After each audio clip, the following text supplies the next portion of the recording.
The gunshot was a flat percussive crack that split the morning air inside the Redwood Junction Bank.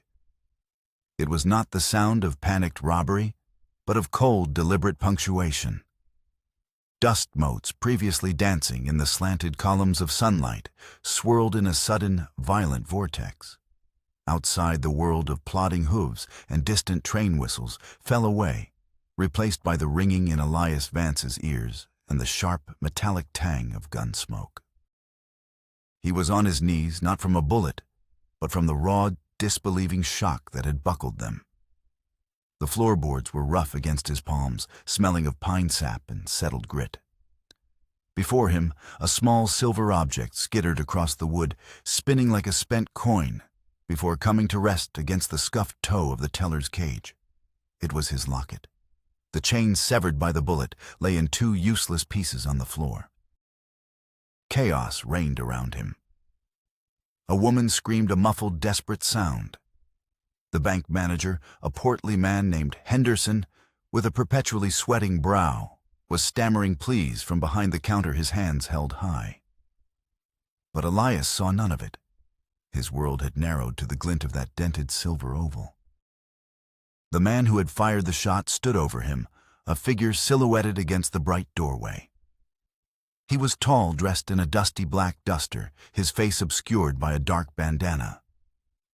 But it was his eyes that held Elias captive, pale, cold, and filled with a chillingly familiar intensity. They weren't the eyes of a common thief looking for a score. They were the eyes of a hunter who had just marked his prey. The leader of the outlaws tilted his head, the barrel of his Colt still smoking. He hadn't aimed for Elias's heart or his head. He had aimed for the one thing Elias held sacred. The message was as clear as a freshly printed wanted poster. I know what hurts you. The cash. The man's voice was a low, controlled rasp that cut through the whimpers of the other patrons. His men, 3 of them, were already stuffing bags with greenbacks and coin. They moved with a brutal efficiency, a well-oiled machine of violence. But their leader remained focused on Elias. He gave the locket a dismissive nudge with the tip of his boot, a gesture of pure, calculated contempt. Then, without another word, he turned and strode out into the sun-bleached street. His men followed their spurs, ringing a final metallic farewell. The silence they left behind was heavier than the noise had been. It was thick with fear and disbelief. Mr. Henderson finally let out a shuddering breath. The woman began to sob openly. But Elias Vance remained on the floor, his gaze fixed on the locket. Slowly, as if moving through deep water, he crawled forward. His fingers calloused from years of working leather, and wood trembled as he reached for it. He picked it up. A deep, ugly groove was carved into the silver where the bullet had struck a fresh wound on an old scar. He fumbled with the clasp. It was bent, but it gave way. Inside, 2 miniature portraits stared up at him miraculously, untouched. On the left, his wife Clara, her smile as gentle as the spring thaw. On the right, his daughter Lily, her eyes bright with a light that had been extinguished 5 years ago, snuffed out by smoke and flame. They were all he had left. The only proof besides the hollow ache in his chest that they had ever existed. He closed the locket, the click of the damaged clasp, a small final sound of desecration. As he rose to his feet, the world came rushing back in the dust, the fear, the murmurs of the townsfolk gathering outside. Sheriff Brody pushed through the door, his face a mask of weary concern. "Elias, you hit?" the sheriff asked, his voice gravelly. Elias shook his head, his throat too tight for words. He slipped the locket into his vest pocket, and the dented metal a cold, hard weight against his ribs. He wasn't physically wounded, but the outlaw had struck him more surely than any bullet could have. He had reached into the past and twisted the knife that had been buried in his soul for 5 long years. This wasn't a robbery. It was a reckoning. And Elias Vance, a man who had spent half a decade trying to bury his ghosts, knew with a certainty that chilled him to the bone that they had just been violently resurrected. Redwood Junction was a town caught in a tug-of-war with itself. To the east, the sun rose over the jagged peaks of the Sierra Nevada, a wilderness of stone and silence that represented the old world. To the west, the setting sun painted the sky in hues of orange and violet over the colossal trunks of the sequoia forest, a testament to time immemorial.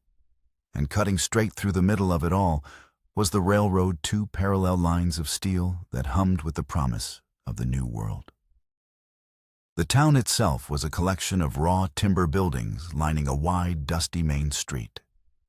It smelled of sawdust, horse sweat, and the faint, greasy scent of coal smoke from the depot. The groan of stressed timber from the saloon was a constant refrain, punctuated by the clang of the blacksmith's hammer and the distant, mournful cry of a train whistle. Here progress arrived daily, disgorging men with ambition in their eyes and carpetbags full of contracts. The most prominent of these men was Silas Croft. He had arrived 2 years prior, not on the immigrant car, but in a private carriage attached to the express. He was a man made of sharp angles and tailored wool, his voice as smooth and polished as the marble inkstand on his desk at the Grand Hotel. He represented the railroad's insatiable appetite for land, and he bought it not with a handshake, but with a pen that signed drafts on a San Francisco bank. He spoke of prosperity and the future, but his smile never quite reached his eyes. Those eyes, the color of a winter sky, were always calculating, assessing, and consuming. Elias Vance's ranch lay 5 miles outside of town, a stubborn island of independence in the path of Croft's relentless river of progress. It was a modest spread of land, nestled in a valley that held the only viable pass for a new railroad spur intended to connect Redwood Junction to the rich timberlands to the north. The land itself was unremarkable, good for grazing, difficult for farming, but it was his. More than that, it was a penance. It was where he had built a life and where he had watched it burn. He lived in a small, sturdy cabin he had built with his own hands, a stone's throw from the charred skeletal foundation of his first home. A pair of simple wooden crosses stood under a lone pine tree on a nearby hill, their stark shapes a constant silent accusation. He was a man of few words, his solitude a fortress against a world that had taken everything from him. The townsfolk treated him with a sort of respectful distance. They knew his story, the tragic fire, the loss of his wife and child, and they saw him as a haunted figure. A man shaped by a grief so profound it had become a part of the local landscape, as permanent as the mountains themselves. The only person who ever tried to breach his walls was Sarah Miller. She was the town's schoolteacher, a widow who had come west to escape her own ghosts.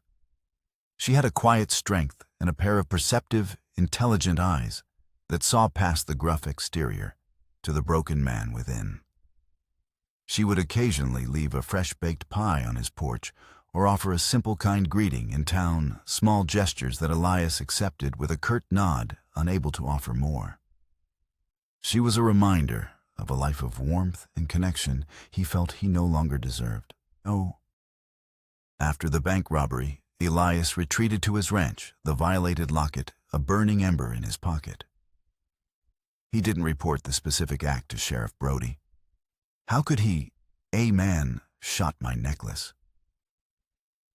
It sounded trivial, insane, but he knew it wasn't. It was a declaration. He spent the evening cleaning his Union Army-issue Sharps rifle, the familiar weight of the weapon a cold comfort.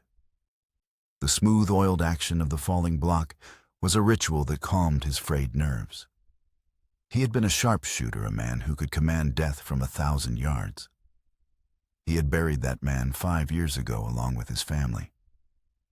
But as the setting sun cast long, blood-red shadows across his land, he felt the ghost of that soldier stirring within him. The next day, Silas Croft paid him a visit. He arrived in a polished black buggy, an incongruous slash of urbanity against the rustic landscape. He didn't bother with pleasantries. "Vance." Croft said, his voice carrying an easy authority as he stood before Elias's cabin. "We need to talk about your land." Elias leaned against the doorframe, his arms crossed. "Nothing to talk about. It ain't for sale." Croft's lips thinned into a semblance of a smile. "Progress, my friend, is a relentless river. It's best not to stand in its path. The railroad needs that pass. I am authorized to make you a final offer, a generous one." He named a figure that would have made most men in the county rich. Elias's gaze was flat, unwavering. The answer's still no. Croft's mask of civility slipped for a fraction of a second. A flicker of cold fire lit his eyes, and it was a fire Elias recognized. It was the same chilling intensity he had seen in the eyes of the outlaw at the bank. The connection clicked into place with the force of a physical blow. A man who clings so tightly to a barren piece of land must have his reasons. Croft said, his voice now laced with a silken menace. "Perhaps he's afraid of what might be unearthed if new ground is broken. Some things are best left buried, wouldn't you agree? Like old embers that can spark a new fire." The word fire hung in the air between them, thick and suffocating. It was a direct poisoned dart aimed at the heart of Elias's grief. Elias said nothing, his face an unreadable mask of stone. He simply stared at Croft until the silence became its own weapon. Finally, Croft gave a slight, irritated huff, turned on his heel, and climbed back into his buggy. "You will regret this," he said. And the words were not a threat, but a promise. The next morning, the promise was fulfilled. The water from his well pump came up Brack Elias and smelling of chemicals undrinkable. On the far side of his pasture, a 50-foot section of his fence had been cut, the wires snipped with professional precision. His small herd of cattle was scattered, wandering toward the dense, unforgiving wilderness of the sequoia forest. This was no longer a negotiation. It was war. Croft had made his move, and now Elias was forced to make his. He saddled his horse, the Sharps rifle resting snugly in its scabbard. He was no longer just a rancher defending his property. He was a man with nothing left to lose, hunting for answers that were buried in a past he could no longer afford to ignore. Sheriff Brody's office was a small, cluttered room that smelled of stale coffee, cheap tobacco, and the dry, papery scent of old documents. Brody himself sat behind a large oak desk, a weary man whose shoulders seemed permanently slumped under the weight of keeping the peace in a town teetering between civilization and chaos. He listened patiently as Elias laid out the facts: the poisoned well, the cut fences, the confrontation with Croft. "I know it was him, Brody." Elias finished, his voice low and tight. Brody ran a hand over his face, the rasp of his stubble loud in the quiet room. "Elias, I believe you," he said, and the sincerity in his voice was genuine. "But a hunch ain't evidence. You know that. Silas Croft owns half the county and has the railroad barons in his pocket. I can't just go arrest a man like that because his buggy was seen near your property." "So you're going to do nothing?" "I'm going to do what the law allows," Brody corrected him gently. "I'll ride out, take a look, file a report. But unless you can bring me something solid, a witness, something tangible that connects Croft to this, my hands are tied. Bring me something I can use, Elias. Anything." Elias knew the sheriff was right. The law was a set of rules, and Croft was a master at playing just outside of them. If he wanted justice, he would have to find it himself. He left the office without another word, the weight of his task settling heavily upon him. He was alone in this. The part of him that he had tried to kill 5 years ago, the tracker, the soldier, was now his only ally. He rode out not to round up his cattle but to read the story left in the dirt. At the sight of the cut fence, he dismounted. The ground was hard and dry, but to his trained eye it was a ledger of recent events. He saw the tracks of 3 horses shod with standard iron, but one of them had a distinctive nick in the left foreshoe, a small, half-moon imperfection. He found where the men had waited a small clearing in the pines overlooking his pasture. He found discarded cigarette butts, a specific brand of hand-rolled tobacco from the general store, and a single spent .44 caliber shell casing. It was a common enough round, but it was a start. He began to track them, not following the scattered path of his cattle, but the deliberate, confident trail of the riders as they retreated north toward the rugged foothills. The trail was cold, but Elias was patient. He moved through the landscape with a quiet purpose, his senses attuned to the subtle language of the wild, a broken twig, a disturbed patch of gravel, the unnatural silence that signaled the recent passage of man. It was a grimly familiar skill honed in the forests of Virginia and Tennessee, hunting men who wore a different color uniform. He hated that it came back to him so easily. For 2 days, he followed the faint trail. It led him deep into the rocky, inhospitable terrain that bordered the national park, a place where the law rarely ventured. On the second evening, as the sun began to dip below the horizon, he smelled wood smoke. He tethered his horse in a dense copse of manzanita and proceeded on foot, moving with the silence of a predator. He crested a low ridge and looked down into a small box canyon. A campfire flickered below, casting dancing shadows on the canyon walls. 3 men were gathered around it, their figures relaxed, their guard down. He recognized them instantly from the bank. One of them, a burly man with a thick beard, was complaining about the pay. "For what Croft's asking, it ain't enough," the man grumbled. "First the bank, now playing cowboy on his private grudge match. I signed on for gold, not to poison some dirt farmer's well." "Just shut up and do the job, Jed," another man snapped. "The boss has his reasons, and his money is good." Elias watched from the shadows, his Sharps rifle resting in the crook of his arm. The cold, logical part of his mind, the soldier's part, told him to take them down to end it, here and now. But he needed more than their bodies. He needed information. He needed the link that would lead Brody to Croft's door. He waited for hours as the fire died down and the men rolled into their bedrolls. He chose his moment just before dawn, when sleep is deepest and the cold has seeped into a man's bones. He moved like a phantom, his steps noiseless on the rocky ground. He would not kill them.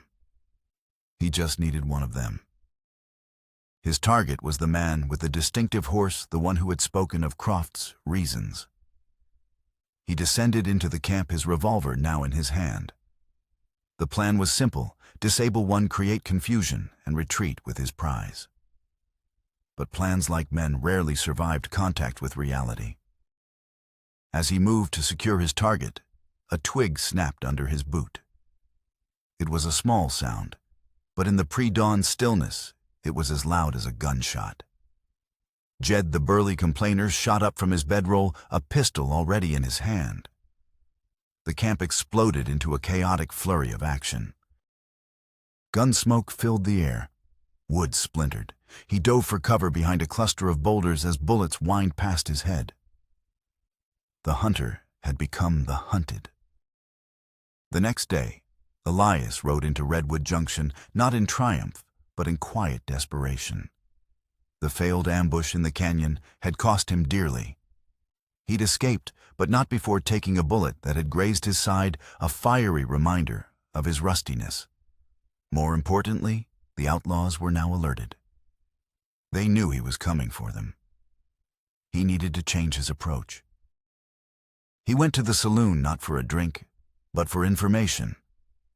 It was mid-afternoon, and the place was half empty. He saw Silas Croft seated at a corner table conducting business with a pair of well-dressed men from the railroad. Croft looked up as Elias entered, and their eyes met across the room. Croft gave a small, almost imperceptible nod, a gesture of arrogant acknowledgement, as if to say, "You're still alive then, Pity." Ignoring him, Elias walked to the bar. He knew confronting Croft here in his element would be foolish. He needed to force him onto his own ground. He nursed a single whiskey, letting the burn in his throat match the one in his side. He listened to the low murmur of conversations, the idle gossip of the town. He learned that Croft had men guarding his new survey sites day and night. He learned that Croft had purchased the old abandoned North Star mine, a property that overlooked the very pass his ranch controlled. It seemed an odd purchase, but Elias filed the information away. As he was about to leave, Sarah Miller entered the saloon. It was unusual to see her there, and her presence drew a few curious glances. She walked directly to him, her expression a mixture of concern and resolve. "Mr. Vance," she said, her voice low. "I saw you ride in. You're hurt." Her eyes flickered to the dark stain spreading on the side of his shirt. "It's nothing," he grunted, turning to leave. "Please," she said, placing a hand gently on his arm. It was a simple touch, but it felt like a brand. "Let me help. Come to the schoolhouse. No one will bother you there." He looked into her eyes and saw not pity, but a profound and steady strength. For the first time in years, he felt the instinct to trust someone other than himself. He gave a single curt nod. In the quiet solitude of the schoolhouse, with the scent of chalk dust and old books in the air, Sarah cleaned and dressed his wound. She worked with a quiet efficiency that spoke of past experience with such injuries. "My husband was a doctor in the war," she explained as if reading his thoughts. "I learned a few things." "I was in the war too." Elias found himself saying the words coming out before he could stop them. He never spoke of the war. "I know," she said softly. "Sheriff Brody mentioned it once. He said you were a hero." Elias flinched. There were no heroes in that war, just survivors. As she finished tying the bandage, her fingers brushed against the locket in his vest pocket. This was what they were after, wasn't it? She asked, her gaze direct. "At the bank. I saw your face." He pulled out the dented silver oval and opened it, showing her the portraits of Clara and Lily. The words came haltingly, like water from a long, dry well. He told her their names. He spoke of the fire, the smoke, the terrible finality of it all. He didn't tell her everything, not the part that haunted his nightmares, but he told her enough. Sarah listened, her expression full of a deep, sorrowful empathy.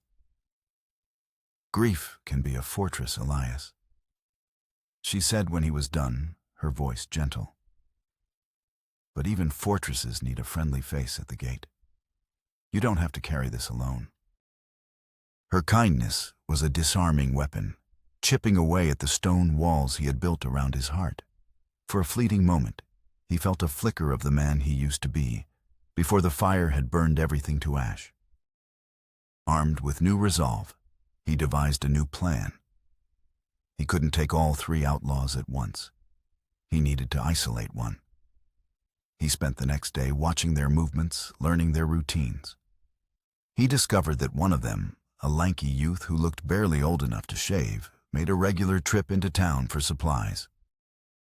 He set his trap not in the wilderness, but on the outskirts of Redwood Junction along the wooded trail that led back to their camp. It was an ambush born of patience, not aggression. He didn't use his rifle. Instead, he used a rope stretched taut across the trail at chest height. The youth came riding down the path just after dusk, whistling a tuneless melody. The rope caught him perfectly, yanking him from the saddle. He landed with a heavy thud, the air knocked from his lungs. Before he could recover, Elias was on him, a knife to his throat. "Don't make a sound." Elias whispered, his voice as cold as river stone. The boy was terrified, his eyes wide in the gloom. Elias tied and gagged him, then dragged him deep into the sequoia forest to a place of shadow and silence, where no one would hear him scream. He brought the boy to a small, hidden cave he knew from his early days of exploring the area. He lit a small, smokeless fire. The boy, whose name he learned was Billy, was shaking, convinced he was about to die. "I'm not going to kill you," Elias said, his voice level. "I just want answers. Why is Croft so interested in my land? It's more than just the railroad pass." Billy was defiant, at first spitting curses. But as the hours wore on, the fear and the isolation began to wear him down. Elias didn't torture him, but his silent, relentless presence was a form of pressure all its own. Finally, close to midnight, the boy broke. "It ain't just the land," he whimpered, his voice cracking. "It's what's on it. The boss, he's looking for something from the fire." Elias felt a cold dread snake its way up his spine. What is he looking for? "I don't know," the boy cried, tears streaming down his face. He never said what. Just that it was in the ruins of your old cabin. He said it was proof. He paid us extra to search the area whenever we were out there, to keep an eye out for anything unusual. Proof. The word echoed in the small cave. Proof of what? The foundation of Elias's world shifted. This wasn't about land. It wasn't about the railroad. It wasn't even about simple revenge for refusing to sell. This was about the fire itself. Silas Croft, a man who had arrived in Redwood Junction 3 years after. The fire was somehow intimately connected to the single greatest tragedy of Elias's life. The mystery of his wife and daughter's death, which he had thought was a closed and painful chapter, had just been violently ripped open. The past wasn't just haunting him anymore. It was actively hunting him, and it had a name: Silas Croft. The revelation in the cave changed everything. Elias left the boy Billy tied up but alive, with a canteen of water and a promise that he'd send the sheriff for him in a day. He rode not for town, but for the one place on earth he avoided more than any other, the skeletal foundation of his first home. The ruins sat on a gentle rise, a blackened scar on the landscape. The stone chimney stood like a tombstone, a silent monument to a life that had been. He hadn't set foot on the property in 5 years, choosing to build his new cabin a safe distance away, as if the very ground were cursed. Now he walked through the rubble with a grim purpose. What could Croft be looking for? What proof could possibly be hidden here in this graveyard of his memories? He sifted through the charred timbers and broken pottery, his hands growing black with soot. Every object was a ghost: a fragment of a porcelain doll, a melted piece of a tin music box, a scorched page from a book Clara used to read to Lily.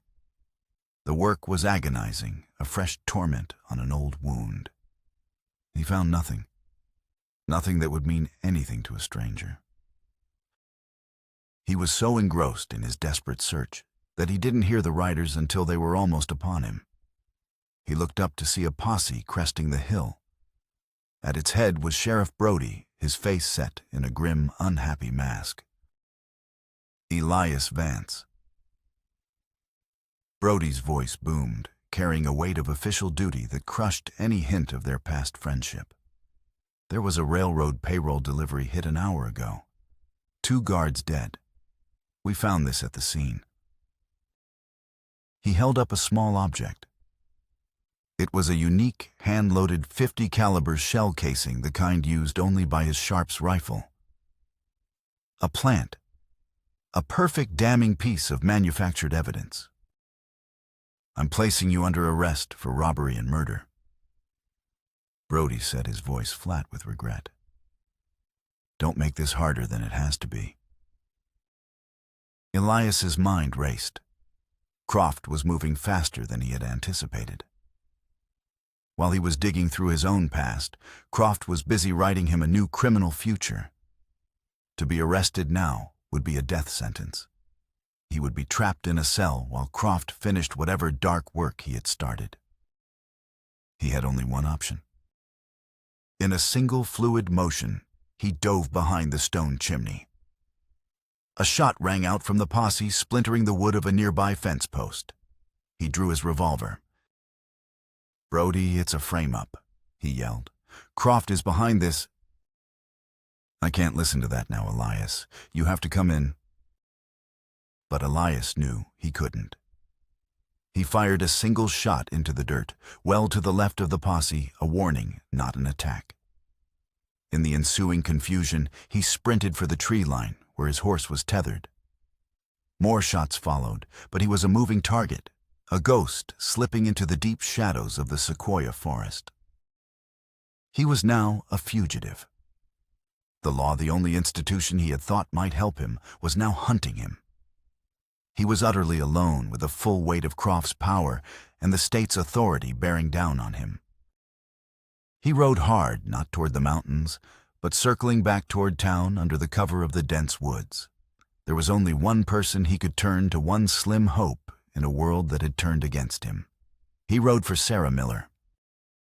He reached the schoolhouse late that night, a shadow among shadows. He tapped gently on her window. She opened it, her face pale with alarm in the moonlight. "They're hunting you," she whispered, her eyes wide. "They say you killed 2 men." "It was Croft," he said, his voice ragged. "He framed me." Without a moment's hesitation, she opened her door. "Get inside, quickly." She led him not into her small living quarters, but down a narrow set of stairs to a small, musty cellar used for storing supplies. It was cramped and smelled of earth and dried apples. "You'll be safe here for a little while," she said, her voice steady despite the danger she was putting herself in. "The posse will search the woods first. They won't think to look here." For the next 2 days, Elias was a prisoner in the dark. Sarah became his eyes and ears, bringing him food, water, and news from the town. The manhunt was in full swing. Wanted posters with his face on them were being nailed up on every available surface. Croft had even put up a private reward painting himself as a concerned citizen eager to see justice done. In the forced intimacy of the cellar, their bond deepened. He told her the rest of the story of the fire, the part that he had never spoken aloud to another living soul. It started in the workshop. He began, his voice barely a whisper in the gloom. "A lantern knocked over. By the time I woke up, the whole west side of the house was an inferno. The smoke was so thick, I couldn't see, I could barely breathe." His voice choked with the memory. Clara and Lily were in their room. But there was another family staying with us that night. A man and his son passing through. Their wagon had broken an axle. The man's name was Daniel. His boy Thomas. He was about Lily's age. He paused, gathering himself. The roof was groaning. I knew I only had seconds. I could hear Lily crying from her room. But I heard Thomas cry out too from the guest room on the other side of the hall. I ran for Lily. As I scooped her up, I heard a terrible crash from the other room. And then silence. The roof over that part of the house had collapsed. There was no way to get to him. He was already gone. I got Clara and Lily out, but Lily, she had inhaled too much smoke. She died in my arms right out there under the stars. Clara, she just gave up. She died 2 days later. The doctor said it was her lungs, but I know it was a broken heart. He looked at Sarah, his eyes filled with an agony that time had not diminished. I had to make a choice between my daughter, who was still alive, and a boy who was already lost. But a father shouldn't have to make a choice like that. Sarah listened, her hand covering her mouth, tears welling in her eyes. "Oh, Elias," she whispered. "That wasn't a choice. It was a tragedy. Daniel, the boy's father, he survived." Elias continued, his voice hollow. "He was outside trying to fight the fire. He saw me come out with my family. He screamed at me, 'Where's my son?' I tried to tell him, but he was mad with grief. He accused me of leaving his boy to die. He vanished the next day. I never saw him again." A sudden chilling thought began to form in Sarah's mind. "Elias, what was his last name?" I don't remember. It was just a passing acquaintance." "Think," she urged. "Did he ever mention where he was from? What he did?" Elias closed his eyes, forcing his mind back through the fog of that horrific night. He was an investor. From back east. He was looking at mining operations. He had a fancy gold watch. The initials on it were DC. Daniel C. Sarah's breath caught in her throat. Silas Croft's full name is Silas Daniel Croft. The railroad records list him as the sole heir to a massive Eastern fortune, which he inherited 5 years ago after the death of his only son, Thomas. The pieces slammed together with the force of a physical impact. Silas Croft was Daniel Croft, the man whose son had died in the fire. His smooth, civilized veneer was a mask hiding the raw, festering wound of a grieving father who had spent 5 years nursing a poisonous grudge. His obsessive need for Elias's land wasn't about the railroad. It was about destroying the last piece of the man he blamed for his son's death. The proof he was looking for was likely some irrational token, some piece of his son's belongings he hoped to find in the ashes to fuel his righteous crusade of vengeance. "He's not just trying to ruin you," Sarah said, her voice trembling with the enormity of the discovery. "He's trying to erase you, and he won't stop until he's finished." She then remembered the other piece of information Elias had gathered. The North Star mine. He bought it. It overlooks your ranch, Elias, and he's been receiving large shipments of dynamite.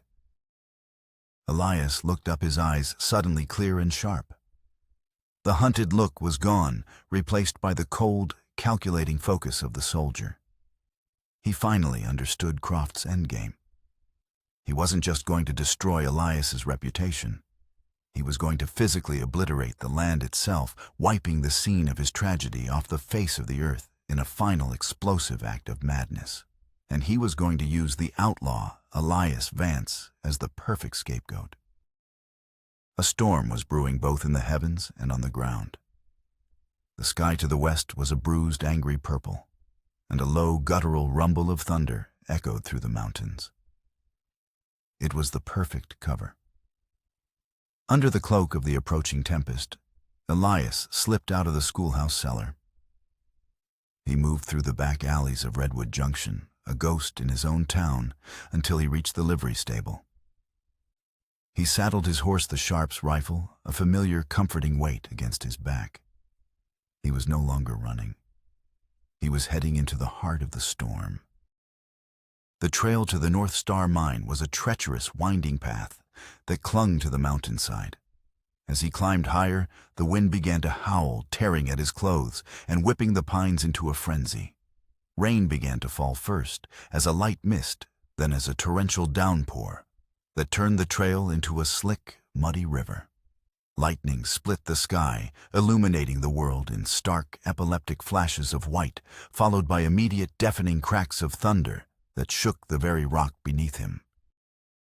He could see the mine entrance ahead, a dark maw in the side of the mountain. Lanterns cast a sickly yellow glow from within. He dismounted, tethering his horse in a sheltered overhang, and approached on foot, his boots sinking into the mud. Inside the mine, he found the scene he expected. Silas Croft was there, along with his 2 remaining hired guns, including the burly man Jed. They weren't mining for silver. They were surrounded by crates of dynamite. Croft was meticulously connecting fuses, his movements precise and unhurried, the picture of a man consumed by a singular, terrible purpose. He was planting charges at key structural points along the mountain pass, just above Elias's ranch. A single massive explosion would trigger a landslide, burying the ranch, the ruins of the old cabin, and the entire valley under thousands of tons of rock and earth. It's a beautiful sight, isn't it? Croft's voice was calm, almost reverent as he worked. A cleansing, a final definitive end to a painful memory. Elias stepped out of the shadows, his rifle leveled. "It's over, Croft." The 2 hired guns spun around, drawing their weapons. But Croft simply straightened up, a slow, triumphant smile spreading across his face.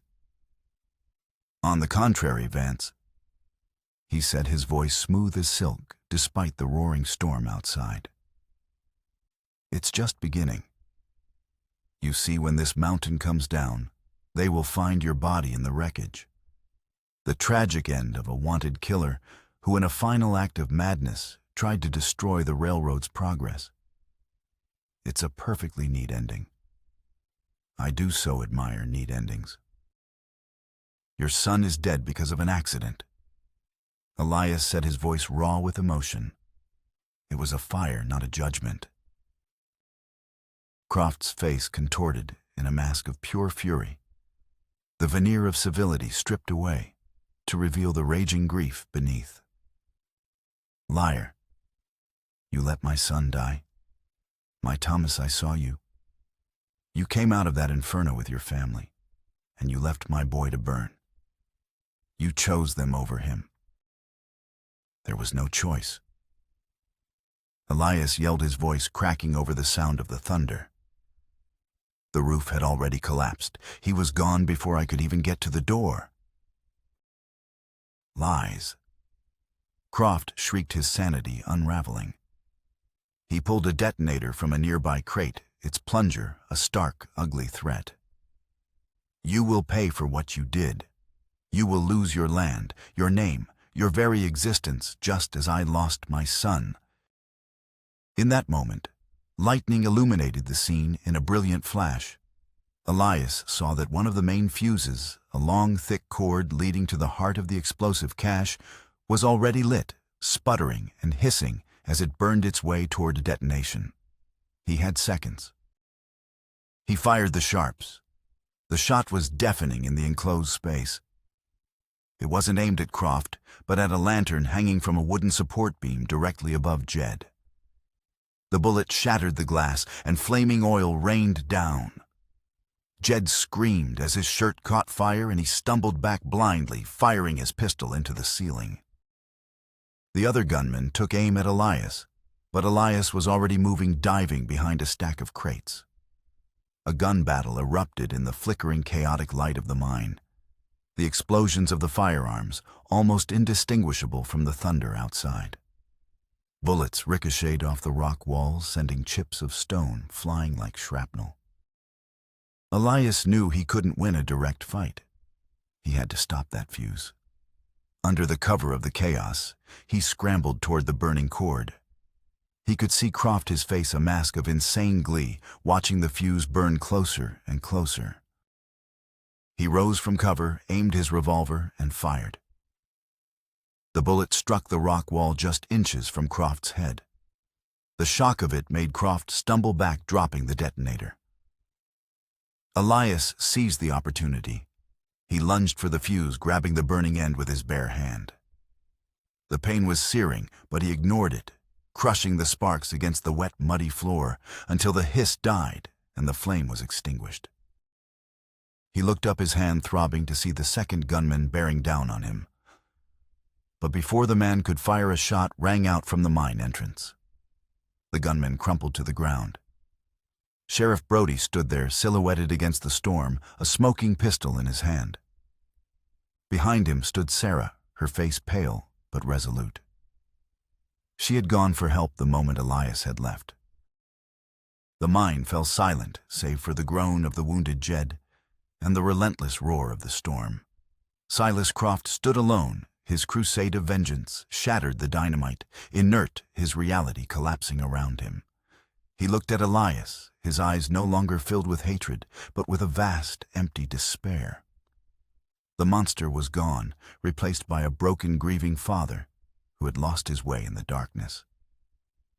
He sank to his knees, a hollow man, his long nurtured rage finally extinguished, leaving only the cold, bitter ashes of his grief. In the storm's aftermath, a quiet calm settled over Redwood Junction. With Silas Croft apprehended and his 2 surviving henchmen in custody, the truth unspooled. Croft, broken and defeated, confessed to everything: the bank robbery, the frame-up, the plot to destroy the valley. He spoke of his son Thomas and the all-consuming grief that had twisted into a 5-year obsession with revenge. The tale was a sad, pathetic coda to his reign of terror. Elias's name was cleared. The wanted posters were torn down, replaced by murmurs of respect and awe. He was no longer the town's haunted recluse, but its quiet protector.